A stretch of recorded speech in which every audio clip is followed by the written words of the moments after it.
ನಗರದ ಹರಿಜನವಾಡ ಬಡಾವಣೆಯಲ್ಲಿ ನಡೆಯುತ್ತಿರುವ ಸ್ವಚ್ಛತೆಯ ಚರಂಡಿ, ಸಿಸಿ ರಸ್ತೆ ಸೇರಿದಂತೆ ವಿವಿಧ ಕಾಮಗಾರಿಗಳನ್ನು ಕಾಂಗ್ರೆಸ್ ರಾಜ್ಯ ಯುವ ಮುಖಂಡರಾದ ರವಿ ಬೋಸರಾಜ್ ಅವರು ಭೇಟಿ ನೀಡಿ ಕಾಮಗಾರಿಗಳನ್ನು ವೀಕ್ಷಿಸಿದರು.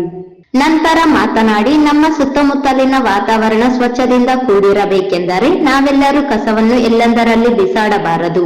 ನಗರಸಭೆ ಸೂಚಿಸಿದ ಸ್ಥಳಕ್ಕೆ ನೀವೆಲ್ಲರೂ ತ್ಯಾಜ್ಯವನ್ನು ಹಾಕಬೇಕು. ಮನೆ ಮನೆಗೆ ಬರುವ ನಗರಸಭೆ ತ್ಯಾಜ್ಯ ವಿಲೇವಾರಿ ವಾಹನಗಳಿಗೆ ತ್ಯಾಜ್ಯ ವಸ್ತುಗಳನ್ನು ನೀಡಿ ಸುತ್ತಮುತ್ತಲಿನ ವಾತಾವರಣವನ್ನು ಸ್ವಚ್ಛತೆಯಿಂದ ಕಾಪಾಡಬೇಕು ಎಂದು ಸಾರ್ವಜನಿಕರಿಗೆ ತಿಳಿಸಿದರು. ಈ ಸಂದರ್ಭದಲ್ಲಿ ನಗರಸಭೆ ಉಪಾಧ್ಯಕ್ಷರಾದ ಸಾಜಿದ್ ಸಮೀರ್, ಬಿ ರಮೇಶ್, ನರಸಿಂಹಲು ಮಾಡಗಿರಿ, ವಾಹಿದ್, ಮಹೇಶ್ ಪಾಟೀಲ್, ಈರಣ್ಣ ಭಂಡಾರಿ, ತೇಜಪ್ಪ, ಕಾಂಗ್ರೆಸ್ ಯುವ ಅಧ್ಯಕ್ಷರಾದ ಅರುಣ್ ದೋತರಬಂಡಿ, ರಾಜೇಶ್ ಭೀಮರಾಯ್, ಅಲಿ ಸೇರಿದಂತೆ ಅನೇಕರಿದ್ದರು.